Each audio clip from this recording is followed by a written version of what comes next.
Not just gangs of kids anymore. They are often the kinds of kids that are called super predators. No conscience, no empathy. We can talk about why they ended up that way, but first we have to bring them to heal. First we have to bring them to heal. First we have to bring them to heal. First we have to bring them to heal. First we have to bring them to heal. First we have to bring them to heal. Bring them to heal. Bring them to heal. Bring them to heal. Bring them to heal. Bring them to heal. Bring them to heal. Bring them to heal. Bring them to heal. Bring them to heal. Bring them to heal. If that is your position, then I will talk only to white people.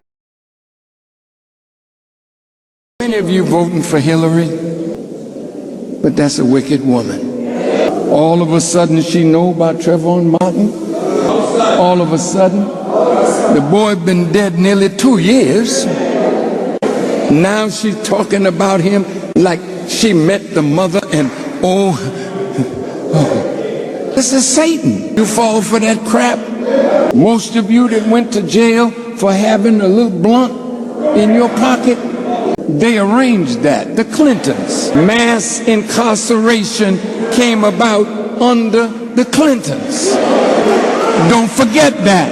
They call my young gangbangers super predators. Call you a super predator that has no conscience, no sensitivity. Like you a dog, you an animal. We got to bring you to heel. You, my young brothers, this is what she said about you. And she didn't just say it. It became law and policy of the U.S. government under Bill Clinton.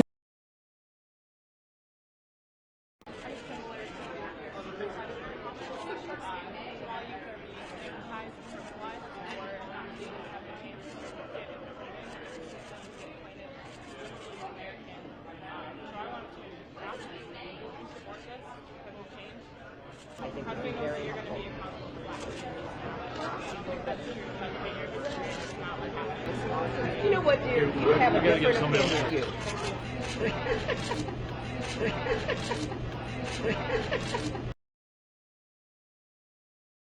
I'm not a super predator, Hillary Clinton. Okay, fine, we'll talk about it. You apologize to black people for mass incarceration? Well, can I talk and then maybe you can listen to what I say? Okay, nice. Now, you want to hear the facts, you just want to talk. I know that you called black youth super predators in 1994. Please explain the record. You were against same-sex marriage, now you're for it. You defended President Obama's immigration policies, now you say they're too harsh. You supported his trade deal dozens of times. You even called it the gold standard. Now, suddenly last week, you're against it. Will you say anything to get elected? Just in July, New Hampshire, you told the crowd you, quote, take a backseat to no one when it comes to progressive values. I take a backseat to no one when you look at my record and standing up and fighting for progressive values. Last month in Ohio, you said you plead guilty to, quote, being kind of moderate and center. Do you change your political identity based on who you're talking to? You know, I get accused of being kind of moderate and center. I plead guilty. Opponents are saying that that's really part of a larger pattern with you, that you often avoid taking firm positions on controversial issues.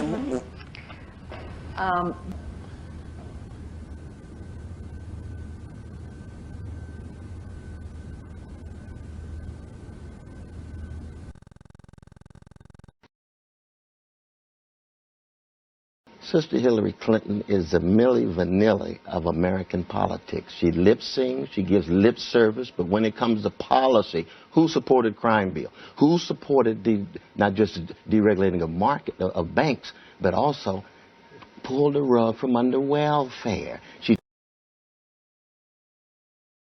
But in reality, you've been on the Democratic plantation a long time. And look at what you've gained. Look at what you've gained. Oh, Hillary's going around now. She needs your vote. Yeah, she's qualified to be president. But God help you. If she becomes president, she's more hawkish than Trump. Wasn't that long ago, Michelle Alexander, one of the country's foremost intellectuals and author of The New Jim Crow, said, "I can't believe Hillary Clinton would be coasting into the primaries with her current margin of black support if most people knew how much damage the Clintons have done."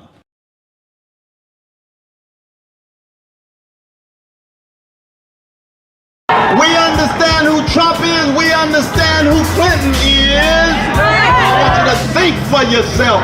Raise your own voice. I'm going with Jill Stein. Yes, I'm going with Jill.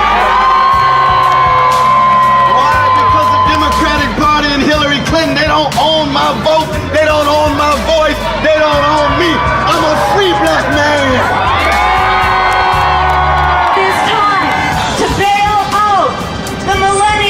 The young people, the trapped in student loan debt. We bailed out the bankers who crashed the economy with their waste, fraud, and abuse.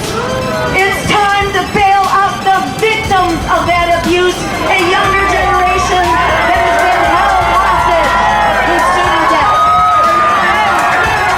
I would feel terrible if Donald Trump gets elected, and terrible if Hillary Clinton gets elected. Donald Trump says despicable things, but Hillary Clinton has a terrifying track record. Catastrophic wars, helping destroy the social safety net, creating mass incarceration, and supporting deportations. The answer to Donald Trump is a revolutionary agenda that will end the economic misery. A Green New Deal will create 20 million jobs, halt climate change, and make wars for oil obsolete. We can cancel student debt, make healthcare and college free, create a welcoming path to citizenship, and end systemic racism.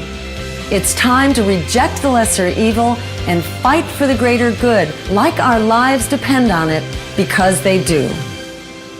A Green Party president means an end to unemployment, to foreclosures, to student debt, to climate change, and an end to corporate rule. We're not talking spare change. We need a revolution. That's what we deserve. What we don't deserve is pandering, irresponsible bullshit that passes itself off as campaigning. I can't believe I just said that, but that's how I feel. I'm voting for Jill Stein. Vote for Jill Stein! We need a green president! Vote for Jill Stein! We need a Green Party president! That does it. I'm voting for Jill Stein. We need Jill Stein for president! Vote for Jill Stein! I'm Jill Stein, Green Party candidate for president, and I approve this message. You know, to my mind, we have no alternative but to stand up and fight. You know, we are in that corner right now, or you know, at the edge of the cliff. We're going over the cliff, or we're going to stand here and fight.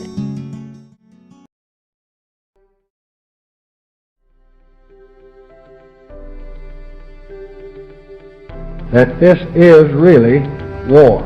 There is no security, no safety in the appeasement of evil. It was an attack against our country. Continues to possess and conceal weapons of mass destruction.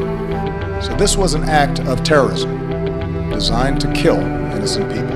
Weapons industry, the war profiteers very much need enemies, and they need big enemies. They rely on fear.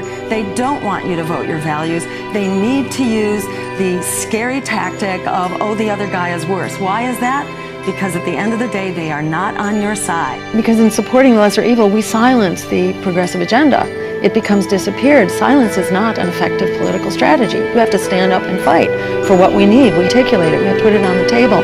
We have to be a threat to the political establishment. Is we need to forget the lesser evil and stand up and fight for the greater good, like our lives depend on it.